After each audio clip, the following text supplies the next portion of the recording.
Alright, so today we're going to be creating a scratch foam relief print. I'm using an image by Kathe Kollwitz as a source of inspiration here, just to kind of play around with the idea of the positive and negative space. One thing that I did notice while trying to recreate this particular piece is that it's actually quite difficult to get the expressive qualities in the scratch foam, so it's a little bit hard to see the final image. Okay, but the first step here is drawing out the design using a Sharpie on the scratch foam surface. Right, I'm kind of just roughly blocking the design in and giving an overall sense of some of the major important details. Right, so as I'm working up at the top, you will notice that I am drawing what is white in the image with black Sharpie. Okay, so I'm playing around with the positive and negative space as I am creating this overall design. Okay, so some of the final details are being put in, and then once I've finished doing this with the marker, I'm going to go grab a ballpoint pen, or in this case a pencil, a dull pencil, and just starting to push the foam in.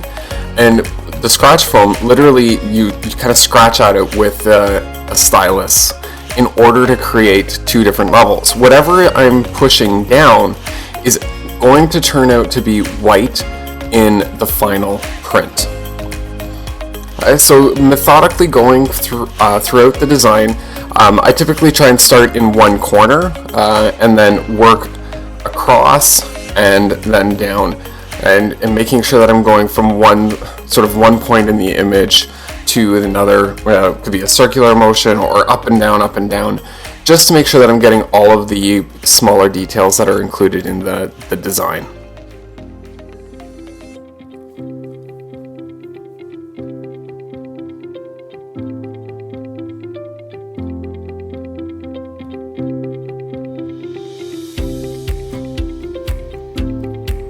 Okay, so as I'm finishing this up, I'm going to start talking to you about how to ink the printing plate, which is the foam.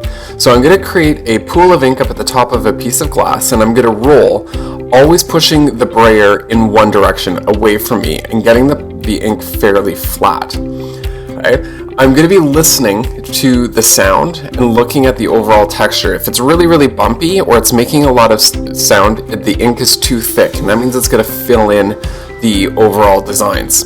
Once I have the plate inked, I'm going to make sure my hands are clean, transfer the plate over to a clean surface, again making sure that my hands are clean, and then carefully rolling the paper down over top and using my baren on top of a scrap piece of paper. I'm going to push as hard as I can with the baren in order to transfer the ink off of the scratch foam onto the paper that I had put down.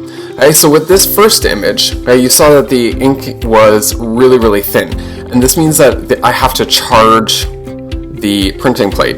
Basically, that means you got to get the plate used to having ink.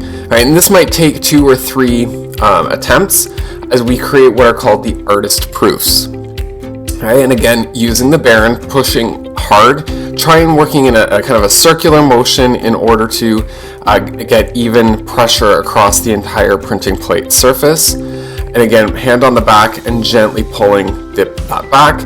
Okay, much better, but there's still a couple of little areas that need ink, and I'm going to get a clean surface. I'm actually now using a piece of laminated paper so that I can wipe down the surface from the ink and I don't have to keep wasting pages. Okay?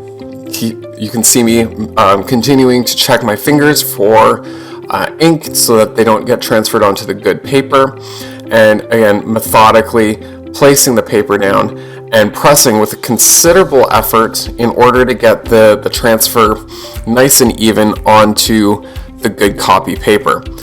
Right, when I pull this one off, you're going to see that the transfer is actually substantially improved.